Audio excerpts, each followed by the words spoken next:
Good evening, America. Welcome to the Cajun Libertarian. You're live. I am your host, the Cajun Libertarian. Welcome to tonight's show. I have Rob Cowburn coming on, who is the LP Mises Caucus representative running for state chair of Pennsylvania, coming up next on the Cajun Libertarian Live.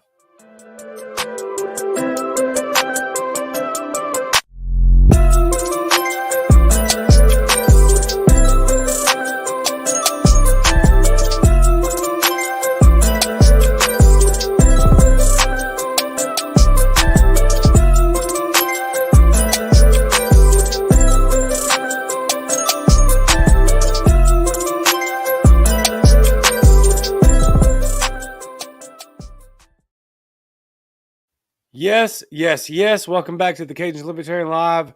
We have a special guest tonight, the man running for state chair for the Libertarian Party of Pennsylvania, Rob Cowburn. Without any further ado, let's bring him on. Rob, what's up, man? Hey, how's it going, guys? Man, it's like we were talking before. It's been a long day. This is a long month for me, but you know what? It's all good. Glad to be here. Glad to have you. Thank you for coming on. Oh, absolutely. Thanks for having me. Glad to be here. Yes, sir.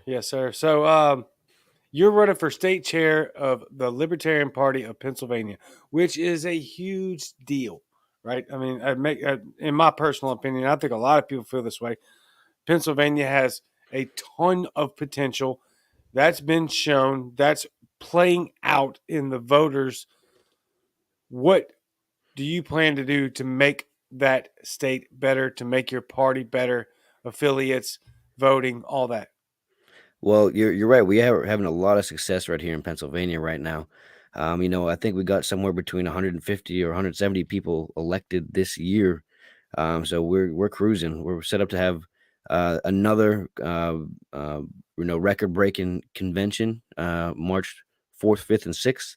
Last year, I think we had 300 or so people registered. This year, I think they're projecting 5, maybe even 600 people. So we're growing here in Pennsylvania. A lot of people doing a lot of good work, and real happy to see what we've been doing. I'm running for chair. A little bit about me: I'm an attorney in Pittsburgh. I'm also attending school for economics, getting my graduate degree there, and I'm involved in the party in a whole bunch of different ways. I'm the treasurer here in Allegheny County, which is where Pittsburgh is at, and then I also act on the state party board. I'm on the legal action committee and media relations, so I got a little bit of involvement there, and we're cruising, and we're going in the right direction. Just time to get back to work here and see what we can do next year. Yeah, I mean that's incredible. I didn't know you were an attorney and you're seeking. What'd you say? Your master's degree? Yeah, in economics, from the Mises Institute. Yeah. That's awesome, man. How's that going? Difficult. Yeah, I can imagine it is. I can imagine Yeah. it is absolutely. Yeah. So, that's pretty incredible that you're an attorney and expanding your academia. Yeah. In regards to that, right? Like, Yeah. because I didn't know that. So let's talk about that for a second. How can you apply that academic, or I was going to say academia, but academic knowledge and put that into use into advancing the state of Pennsylvania? Well, the academic stuff is helpful. The economics is good for the philosophical stuff. When we're getting down to messaging and things like Right. that. But I think my experience as an attorney is actually a better fit for what I'm going to do as chair. I think that the chair role is a very misunderstood position. Really, if you're doing it right, it's not a very glorious thing. It's really more like being a hall monitor. You're just kind of keeping people within bounds and trying to have a real efficient meeting. And I think that if I do my job right, you should very rarely actually hear my name. All the attention should be on the good work of the people who are in our committees, in our candidates, in our local county affiliates. That's where all the attention should be. So I think that me bringing what I know about the rules of evidence in the courtroom, I can bring that into our structure of the LPPA, uh, get things running nice and smoothly, so we can use this thing as like a good tool to move the liberty movement forward, and give the attention to the people who really deserve it. Yeah, I mean that's pretty amazing. And you're very young, or you look very. You got a baby face. Like I think Yeah, you'd be time's been good. target for a 6 pack of beer. Yeah, You time's know? been good. Yeah. I'm a little Yeah. bit older. I'm in my 30s, but I'll take it as long as Okay. I can. Yeah, yeah, right. Yeah. Yeah, you definitely don't look like you're in your 30s. Now going back to what you just said is something I wanted to talk about because it's very important that we're properly staffed and I think one of the things that you said is you want to be able to delegate things to the staff and Right, stop the you shouldn't be hashing things out at the board meeting. You right. want things to be delegated out properly. How do you plan to do that? Yeah, so we just famously or infamously had a 7 hour state party board meeting, and that wasn't to any discredit to anybody. I think we just had a ton of business to get 7 to. hour? Yeah, yeah, we had a lot 7 of business to get hours. to. So what I think, here in Pennsylvania, we don't really understand our rules of procedure. We use the Roberts rules like most people do. Um, Right. but but I think that a lot of people really misunderstand what those are all about. How to get recognized, who's supposed to talk, when you're supposed to talk. And I think if we just put a little bit of structure, if we teach our board members a little bit about these rules, we're going to be able to do a lot better. But the best thing that we can do is get as much business out of this state board as possible. We got to be promoting our county affiliates, and we got to be promoting our committees, because this is where the real work should be done. We shouldn't be hashing out everything that the party's trying to do at every board meeting. Right now I think we Mm, have upwards of 47 counties recognized in Pennsylvania, and that's great. And we have 67 counties, so we could have up to 67 board members. But you don't want to have 67 people or even 47 people putting in their 2 cents on every single issue that comes up. We're never going to get things done. The more success that we have, the longer things are going to get drawn out. So we got to be putting things off into our committees, staffing these with the good people who want to do work. And these are the people who work together all month long. They should be right. hashing everything out, and then bringing it to us to the board for all any kind of maybe financial decisions or stuff that they can't do on their own. Then they ask us for simple, hey, this is what we need. Can we get a vote on it? Yes or no, and there we go. But we really got to stop hashing these things out in our board meetings. We got to be promoting our committees, and then this is where we can be recognizing the good work that people do. And obviously on paper and in philosophy, that's a phenomenal. That's exactly what we should all be doing when you're involved in any sort of. And make no mistake, this. And I know you know this. I'm just talking. This is like a business, right? Yeah, right. And so it's important that things are delegated out and handled at the lowest level possible. That may be my military veteran experience coming out, but handled at the lowest position possible and take care of all that. Now, saying that, that sounds great. Love it. It is exactly how it should go. But unfortunately, there is a lot of toxicity and infighting going on. Hmm. How can you, especially as a Mises person, help to just bridge the gap at the least, if not try to heal some of the wounds that we have going on? Yeah.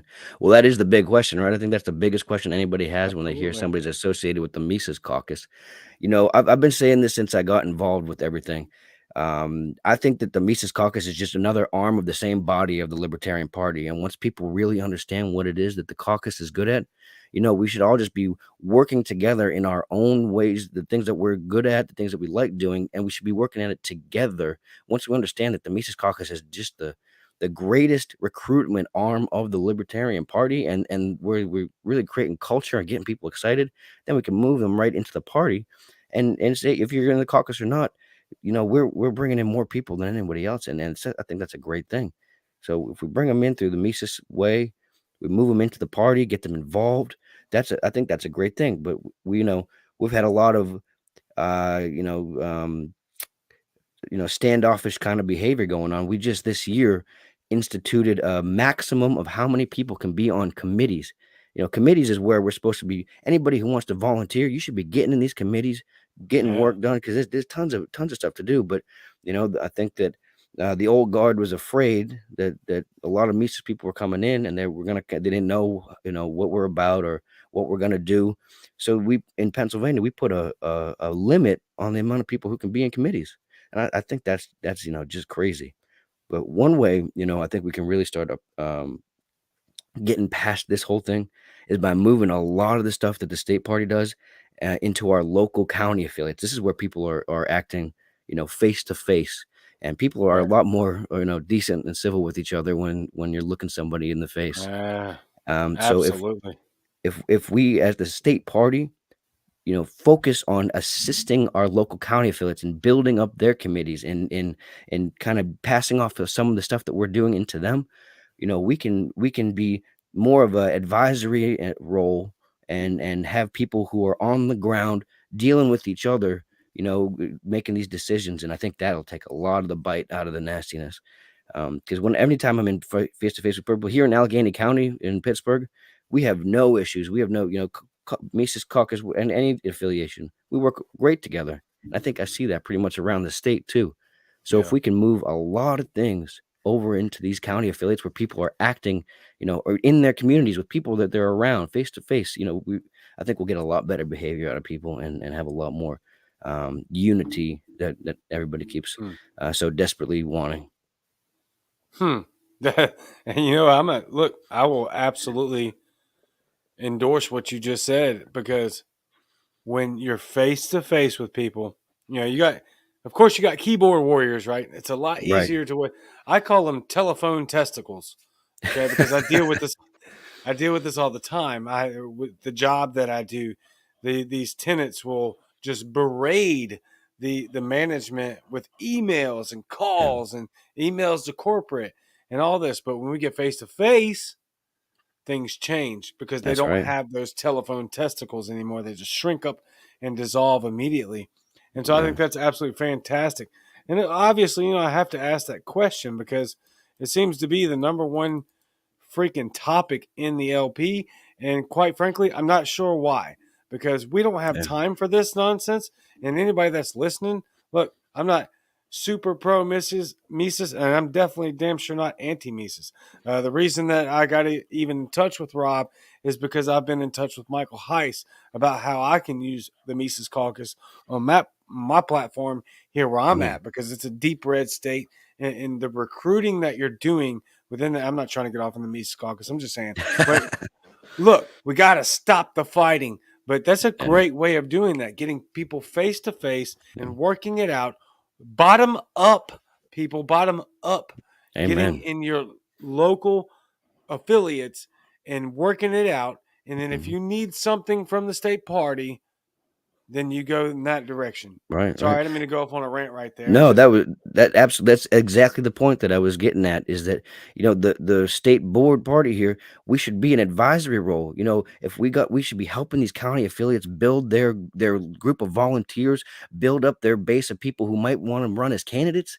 This is how we're gonna really, take a run at some real positions here. We had a lot of success last year through something called the Molten Maneuver. We can get into that a correct. bit later. But we got to turn these into contested elections where we're getting, uh, debates if possible, but we're getting newspaper coverage, we're getting, on the news channels. We got to turn these kind of things into that type of mentality. And I think focusing on our local affiliates and building those up, that's where we're going to pull these candidates from. We're if everybody's just sitting on a board meeting, who are we talking to? Who are we out there finding? You know what I mean? We gotta Yep. get the people active in their communities by building up our county committees, building up issue coalitions that we can work on with anybody. Yep. And I think this way we're going to find a good base of volunteers, because if we're going to run candidates, we got to have volunteers. And then this is how we're also going to find those good candidates too, those people who have that oratory ability, who can go out there and represent like we really need them to.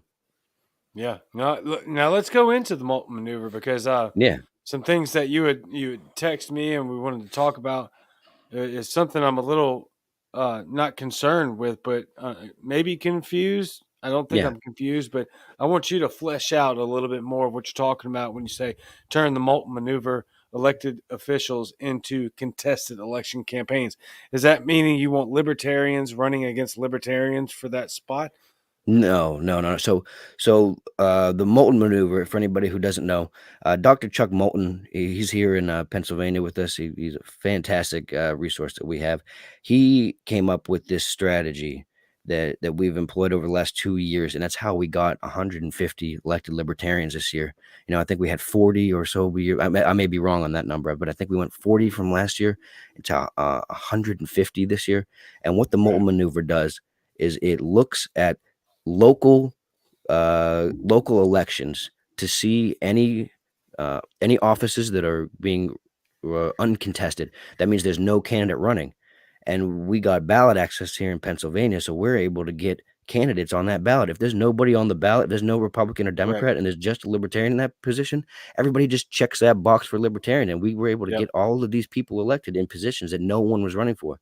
Christine, thank you. 176 elected. That's Yep. that's so Freaking we amazing. really were on fire here. Thank you, Christine. Um, um, so we were able to get all of these people elected just by the fact that we got ballot access, and we found places where no one was running. And now, that number right there, 176, that looks great on our newsletter. That looks great on our Facebook post. We've even had some local news coverage on that. That is a big attention grabber. Now, a lot of these positions, they were lower positions. They were things that people weren't, seeking to run for. But that doesn't take away from the fact that we got, all of these people. I think the next best state was like 16 elected Right. libertarians. So that number really does something. But in and of itself, it's a good headline. But now we got to take that and we got to take the next step with it.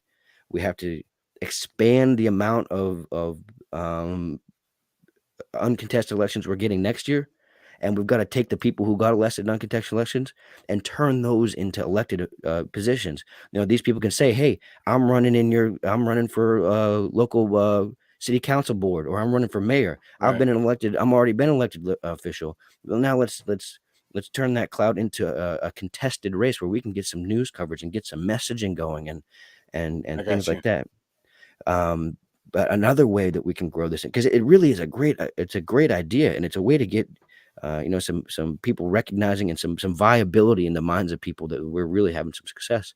But and I think another way we can turn this molten thing up is if we stop doing it at the board at the state level and bump this down into our county affiliates. Because last year, Jen Moore, our chair, who's sitting right now, she did probably hundreds of hours of work with Dr. Moulton, getting this thing going, looking through every single county and local elected, Yep. the list of candidates on. They did hundreds Right. of hours of work, and they did a fantastic job. You saw how many people we got elected, but Yeah. there's only so much work that can be done there. If we start training our local counties on how to look up this stuff for themselves, and we're just kind of the advisors again, then we have hundreds of people across the state in their local areas who are getting involved with the party. They can take this lead action. They're the ones reaching out to these candidates, and then they can bring them into their local party, and then we can really grow this thing up. But if we keep doing it at the state level, I think we're going to be handcuffed in how much work we can actually do. um and and Yeah. and no to no fault of Jen, I think that was really the kind of role that she should be doing, and she should be getting the credit for that. But it kind of took away from the chair role, and that's how we've ended up getting these longer meetings, because some of the business stuff is really getting bumped off, so that people in our executive committee can do these type of programs, which are great and need to be done. But again, that's what getting back to the first thing that I said, the chair is a real hall monitor role. It's a real not glamorous type of thing. So Right. so I think that these people who have the passion for doing that stuff, they need to be in the committees and getting these things going. And then let me be the nameless faceless guy who runs the meeting in an effective way, so we can get things down from 7 hours to hopefully under two. Yeah. Yeah. At most too, right? So so far what I'm getting from you is just a lot of bottom up work. And Yes, so that's right. I do Yeah, think that that's where we need to be. Like it yeah, just seems to be that everything we talk about, you're right. wanting to make sure it happens bottom up, Yeah. and that I wholeheartedly agree. I want to put this question up here because I already know the answer, but there's a lot of whatever around it. So I'm gonna let you answer it, but I already know. Is the Mises Caucus transphobic? That's Audrey. She is a Mises Caucus member, Oh, and she is I'm not going to get into her business, but she's fantastic. Audrey can tell you herself that no, we are not a transphobic uh, organization. I think it was Christopher Hitchens who said, I love when they go to the ad hominem because it lets me know that I'm winning. And I right. think that there's a lot of Exactly. where this nastiness is coming from about the Mises Caucus. Here's what I think happened. I think that the Mises Caucus came in hot and fast. We had a real movement of people and an identity behind what we were doing. But the people who were in the party at the time didn't understand what we were. They didn't know what we were about, and they saw a bunch of young people getting excited, being a little loud from time to time, and they kind of got put on their guard. And so I think that the caucus was a question mark to a lot of people who were in the party for a long time, and that created some hostility, and then things ramped up from there. They saw how hot and fast the Mises Caucus was coming in, and they were kind of like, whoa, whoa, whoa, let's put some brakes on this, and then it kind of as it's got to some clashing.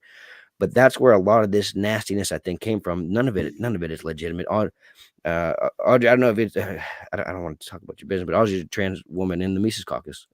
Oh, So okay. so Nice. There you um go. It's pretty shut and closed cased. yeah. And Uh, we get called misogynistic all the time, but we're trying to get Angela McCardle in for national chair next year at Yep. the convention. And if you don't know Angela, she is just a brutal libertarian. She is Oh, I know. Yeah, amazing. yeah, yeah. I know Yeah, Angela. I got her. Man, we text. For yeah. sure. I've had her on the show. So Angela is somebody that's at uh, Angela McCart is a very. I don't want to get off on Angela, but very. Excuse me. Very strong and just amazingly intelligent woman and leader. And yes, yeah, I would be yeah, glad to have her in whatever role or position that she's going to fulfill in this party and yeah, in this movement. She is an absolutely phenomenal yeah. asset. She is brutal, man. She's gonna shake some things up in the right direction. If I can, real fast, because I was Go talking ahead. about Audrey, uh, I'd like to just let everybody know what she's been doing, man. She's got this thing going on in Philly called "Don't Tread on Philly." You got to check this out. You can check it out on Facebook, but they've been getting news coverage, and this is the type of issue coalition stuff that we're talking about that we need to get going on. And, Yep, and I was about to ask you about that. yeah, Is there a website? I didn't mean to cut you off. Keep going. yeah, I'm going to put a banner up there to help get some yeah, attention. absolutely. Um, so yeah, it's Don't Tread on Philly. I know there's a Facebook group. I'm not quite sure where the link is at. I'm sure somebody can post it in there, Yeah. they are coming at these mandates and these lockdowns and the vaccine passports and stuff. They're coming at it hard, and it's people like Audrey who we should be, putting in our newsletters every month and really um, uh, putting the attention on there because these are the people that are doing the work. They just were all over their local news for the work that they did at their mummers parade. It's fantastic. So go check out what they're doing at Don't Tread on Philly, and that's all thanks to Audrey. That's absolutely freaking amazing. COVID is my big thing, and there's many reasons Yeah. for that. But I don't want to get off into that because I will go just absolutely buck wild. I did want to touch on something that you said a second ago because this is something that I've been a big advocate for, and so what I'm talking about here is building issue coalitions. Okay, now Yes. the first time I already knew about this, but the first time that I saw it was really effective was actually somebody that's in the comments right now, and I don't know if he's still listening or not. And I've had him on the show. It looks like he's being a bit contentious in the comments section, but that's okay. We need dissenting opinion.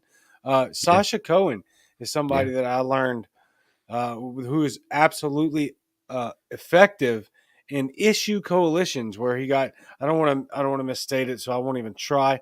But he got some people that were definitely not on board with our ideology, and then he was able to use that issue coalition because we're not Yeah. going to those people were going to 95% of everything we're not going to agree on, but he Yeah. was able to take this one thing that we could agree on That's and it. then he made it work. And so let's That's it. let's talk about that for a second. I hope you're still Absolutely. here, Sasha. Yeah. Building coalitions with other groups on areas of common ground. Yes, yes. Say what you will about Sasha Cohen. That guy cares a whole hell of a lot about what he Yeah, likes, and this is something that I think we should just do. Not even just within our own party. This is something that we should do across the board. If I don't care who you are, if facts. we have an agreement, if we have the same interest on any area of common ground, let's get together and let's work on that, and let's bring some real change. Uh, Facts. Republican, Democrat, Green, apolitical, I don't care. If we can work together to achieve a common goal, let's do it. Not only do we then increase our chances of succeeding, we're going to build up goodwill with people of other groups, and then we can have some dialogue and maybe build up some trust, and then we can talk to each Yep. other. And I think I don't see any downside to going down that road. So if we understand the role that issue coalitions can play, working with people on areas of common ground, no matter who they are, we're gonna Yep. go. We're gonna be able to take this a long, long way. But aside from just the inherent nature of what these issue coalitions can do, I think that this is a way that we can really get into our communities and expand the Libertarian Party. Because if we do the campaign thing and we get our volunteers and we go canvassing and we're knocking on doors and all that, but a lot of times people really don't like hearing about the campaigns. It's so nasty anyway. But if we're coming to your door and we're saying like, hey, let's end no knock raids. Hey, let's decriminalize psychedelics in your area. Hey, let's get some Second Amendment sanctuary legislation going. If we're coming in and getting these people, if we're going into these communities and understanding where their minds are at and hitting their issues where they're like, and oh, by the way, we're the Libertarian Party.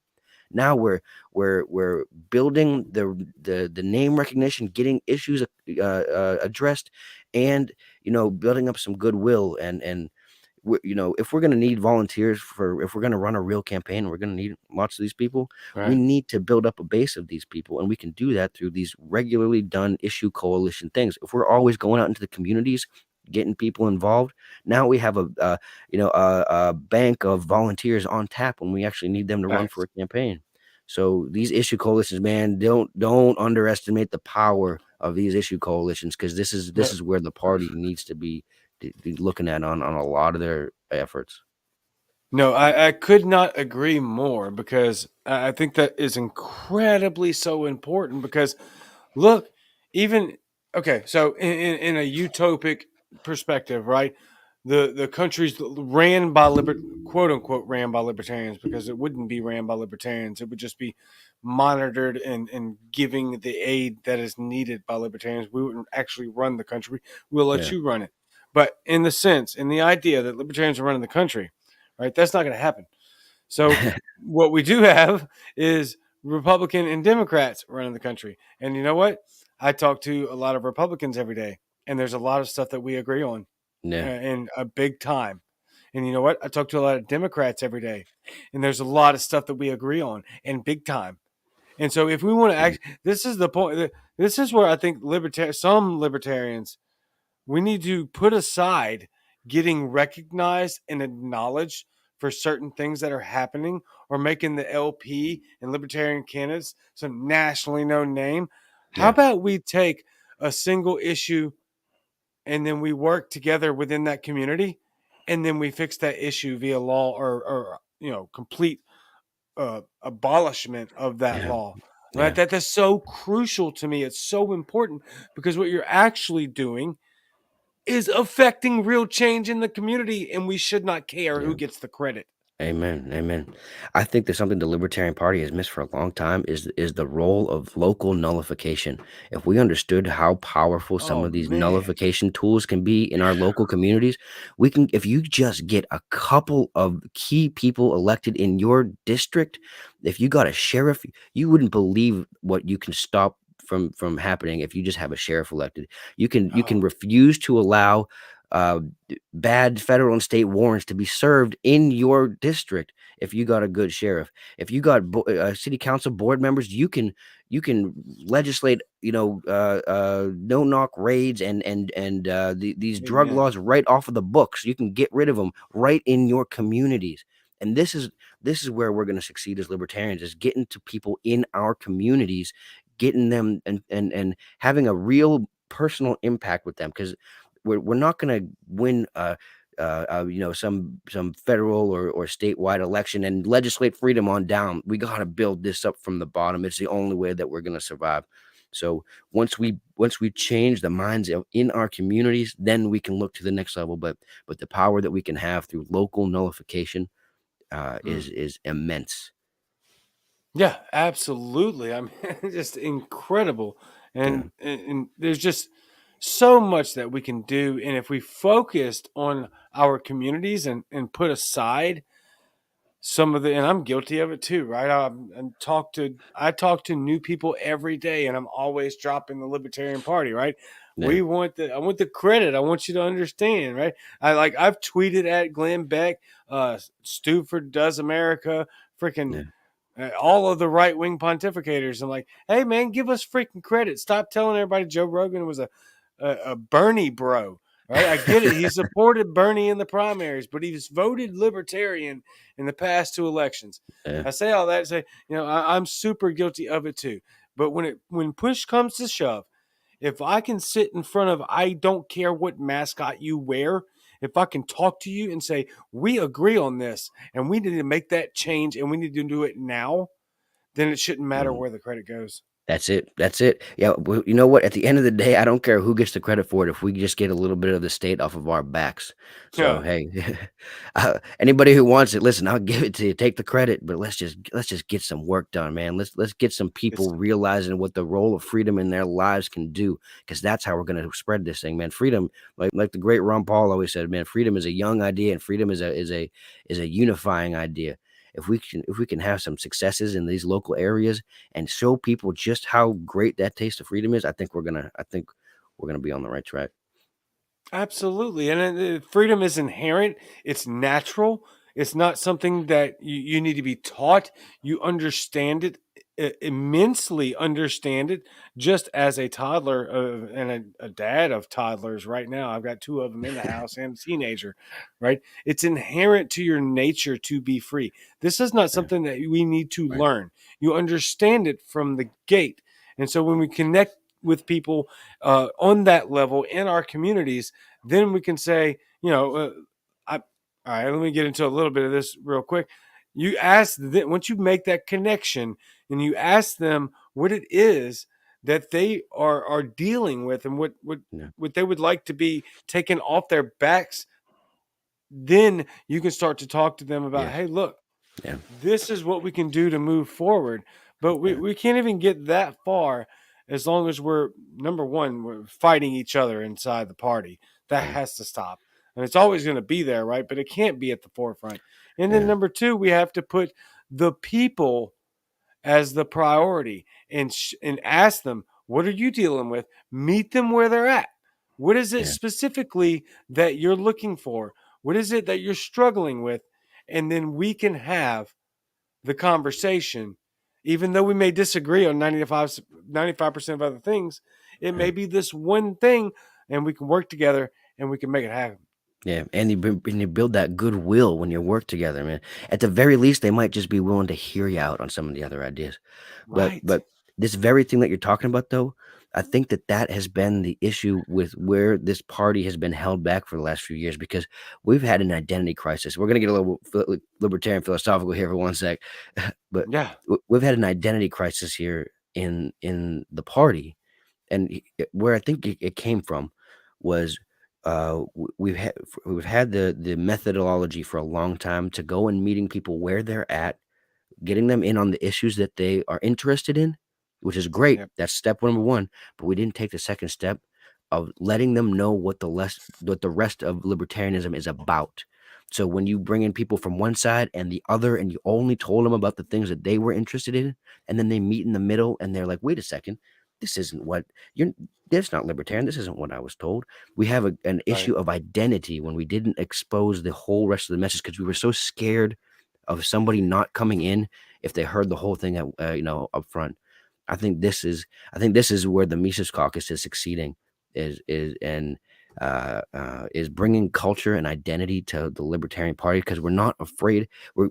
We have this most beautiful political philosophy that's ever been devised by man sitting in our back pockets, because we're too afraid to to that we're going to offend one person, and then, well, we need to grab every person that we can because we're so small, so we can't lose just one. But no, we gotta let people know up front what this is about, the whole message of freedom. You don't just get one side or the other, you got to have the whole thing. And then once we understand what the identity of this thing is, and we bring people in the right way, and they're not being told, oh, this is what it is, but then finding out later, oh, there's more to this. Wait a second, I don't know if I'm into this. Right. So, I think we need to understand our own identity, and not be afraid to state what we are, and bring people in through that way, because they're looking for radical change, man. They're looking for radical, drastic change, and we can offer that to them. Yeah, I wholeheartedly agree. I hear this all the time. Everybody's libertarian; they just don't know it. I Yeah, disagree. yeah, There's a lot of people that are inherently, not maybe not inherently, but they are tremendously against libertarian values. But I would say that most people have at least an issue where they're libertarian. And I think that there's a lot of people that are overwhelmingly libertarian. And yeah, so I think it's very important, as what you just said, is that we have to make sure that we're finishing off the message. We can't yeah. just stop at a certain place. It needs to be, we bring them in, we talk to them, and we finish off the message. And I Right. think that most people will agree with him. I got to ask you this question real quick from Aubrey Yeah. Daniel. Um, she says, we've got the biggest conservative radio shows in Philly listening to us. Who are they listening to? I think that's for Don't Tread on Philly. Don't Tread on Philly. Yeah. Perfect. Okay. Yeah, dude, you gotta, if you haven't checked them out, you gotta see what they're doing. It is incredible. Audrey is killing it. They're all over the news, and like I said, we just had another infamously in the LPPA, we had a newsletter go out that was basically the smash piece on the Mises Caucus from front to back. Um, we had all of these libertarians elected, and we have Audrey and a lot of people doing these great issues. And then we're filling up our newsletter with uh, smash pieces. We got to be highlighting these Nice. people who are doing this good work, and Yeah. and that's really where we got to be at. So I think we need a whole uh, you know, re understanding of what we're doing here in Pennsylvania, what motivates people, and we need some leadership who actively crosses that divide line and reaches out. And I think you can ask a lot of people in the LPPA. I reach my hand out at every opportunity that I can, and we got a lot of good people here. So I think we're on the right track, but we got to really refocus on things like these issues, because this is the stuff that people love. I agree. I totally agree. And that's amazing that Audrey's been able to set that up and Yeah, get that going. Now that major concern. Make no mistake, y'all. A lot of people get upset. I've seen crap in my comments about Republican-ish show and this and that. I'm not a Republican. Okay. yeah, Uh, uh, the point is that conservatism, quote unquote, in America, because that's just been all muddied and nobody knows what that is really anymore. But that yeah, represents the vast majority of the country. So when we're talking about recruiting into the LP, and that's our goal. Well, our goal is for liberty to win at the highest level and 100% cyclical around every issue. We want liberty to be that focus. But you there's said a it. lot of conservatives in America. Conservatives make up the majority of America. And so we have to get with those people. We have to talk to those people. So you can get mad about all you want. It doesn't matter. The fact is that I can guarantee you without even looking it up, correct me if I'm wrong, Rob, I can guarantee without even looking it up that these conservative talk shows dominate the radio. That's Yeah, what the people are listening to. So we need to be able to talk and recruit to those people because they're all Republicans, they're all GOP, and we want them out of that. Whoop, my yeah, bad. yeah, And yeah, we can get them out of that. Yeah. Well, with a little bit of little bit of love and compassion and a lot of patience, I think we can pull people from all sides into this thing. We don't need people who are already libertarians coming to the party. They're already here. We need Right. people who are not libertarians understanding just why this thing is better. So we need Democrats, we need Republicans, we need apolitical people. We need everyone. So Yep. if we have a little bit of compassion and and a little bit of patience, I think we can pull people in from everywhere. Yep. Yep. And I think you're spot on right there. And I think that we have a great advantage right now because there's a lot of people being quote unquote red pilled. I got I got Yeah, pushed back from that on the left libertarians because we're not red pilling people. I'm like, hold up now, that's a Matrix reference. It has yeah, nothing to do with Republicans. It yeah, has everything to do with people waking up. It has nothing to do with conservatism or Republicans. Anyway, I have to apparently I have to elaborate on that or articulate that because there's certain people that don't understand the term red pilled. yeah, Okay, there's a lot of people that are red pilled right now. They're waking up, and we have an extraordinary opportunity right now to make a huge impact. And I think we will in 2022. And I think we will going across the board. But first, we need to do exactly what we're talking about tonight and work bottom up. And yeah, so, yeah. as we wrap this up, what kind of what else you got to tell us about what you want to do in PA?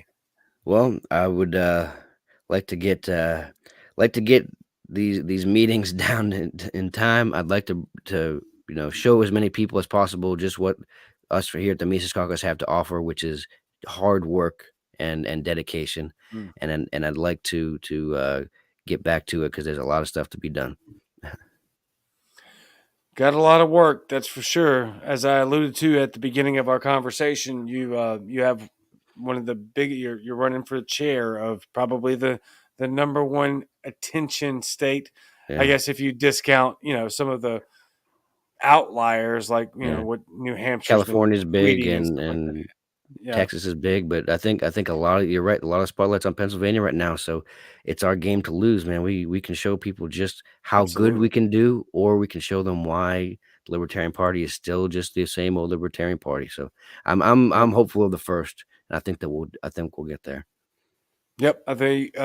Look, honestly, I personally believe that Pennsylvania will have the first. I think there may be other states as well, but I honestly believe that Pennsylvania will have the first elected congressperson, which would be a congresswoman, to you know to the to Washington D.C. with Let's get them.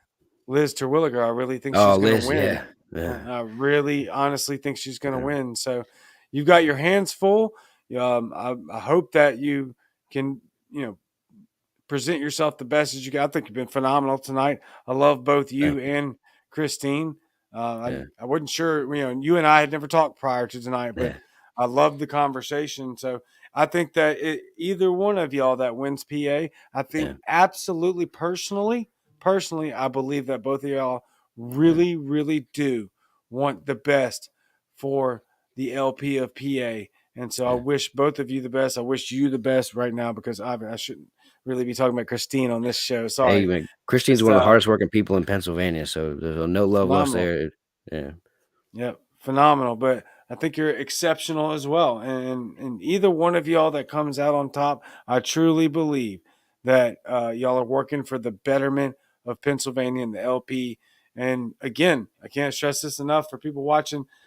You have a totally plateful because the entire libertarian world is looking at Pennsylvania because of the success that y'all have had, and we expect and believe that y'all will continue that success and lead. Because make no mistake, you're leading the yeah, LP all across the country on what you're doing right now. So I hope that the list to look for Congress. Exactly. I hope the race goes well. I don't want any contention. I don't want any drama from the people. It looks like it's just down to you and Christine, and both of y'all are yeah, absolutely phenomenal. I can't yeah. thank you enough for coming on the show. I thought this was absolutely extraordinary. I wish you the best, and I will actually Thank you. see you in less than a month. You're going to be Excellent. at the Well, convention, right? oh yeah, yeah, I'll be there. And I just want to say thank you for having me. And I think you're right. I think no, either way, we're going to be in good hands here in Pennsylvania. So watch out, Pennsylvania's coming up. We're going to be doing big things next year. You ain't lying. There's going to be major things coming from Pennsylvania. And y'all are just going to be fantastic working together. I truly believe that PA is kind of a launching pad of how we're all supposed to run. And this is just the start. This is just the start. We're moving, we're going, all gas, no brakes. Rob, you are the man. Thank you so much. I'll see you in PA. Right on. Thank you, guys. Yes, sir. Absolutely fantastic. I look. I got a lot of love for PA. Right. I've been there already for Liz Terwilliger's campaign. Absolutely amazing. Love Liz. I, based on just the demographics of the area and Liz's personality, Liz's hard work. Truly believe that she's going to make a major impact and win. Pennsylvania is just incredible. So if Rob takes it over, I think he's going to be a fantastic chair. Obviously, he's very intelligent, very articulate, very smart, very driven. Wants the bottom up effort. If Christine wins the chair, you're talking about a massive heart, very intelligent, very articulate, and I truly believe that at the end of the day, after this race is over, those two will be working together to advance liberty, freedom, and just a better America, starting in Pennsylvania, because you guys are a launching pad. So thank you for tuning in. I love you very much. You know I love you very, very. Each and every one of you are so special. You're so amazing. I feel so blessed to be here. It's just incredible. I've said it time and time again. I'll keep saying it. I feel like this is an elected position. You could have put anybody up as a platform. You guys chose me, and that's enormous to me. So, just as important as it is for Rob and Christine to make sure that Pennsylvania is doing the best and putting all gas, no brakes on liberty in Pennsylvania, I feel the same way right here. Now, I do have a special announcement that I am not going to make it this time. That's what we call in the radio business a teaser. I cannot make it at this time because I have not gotten an actual time confirmed yet. But I was called today to asked, to host Spike Cohen and somebody from Canada about the Canadian protests. So please stay tuned. And it may be Sunday if we can pull it off. And so that's going to be an amazing event with me, Spike Cohen, the man, the Judai is what I've called him, the Jewish master, the dude, and a representative from the Libertarian Party in British Columbia, which is in Canada, to talk about the truckers' protest. I'll drop you this little egg. It's supposed to be Sunday. That's all I have for right now. I'll check this last comment. Yes. And yes, yes, yes. Bonnie, Audrey. Oh, got more coming in. Bonnie, Audrey, Phoenix. Yes, yes, yes, Spike. Love you guys. I love y'all so much. You have no idea. Thank you, thank you, thank you. If you're in Pennsylvania, I will see you in less than a month. If you're in Arkansas, I'll see you next weekend. Cannot wait. Cajun Libertarian. Same Cajun time, same Cajun channel on Monday night with a special possibly on Sunday. I am out.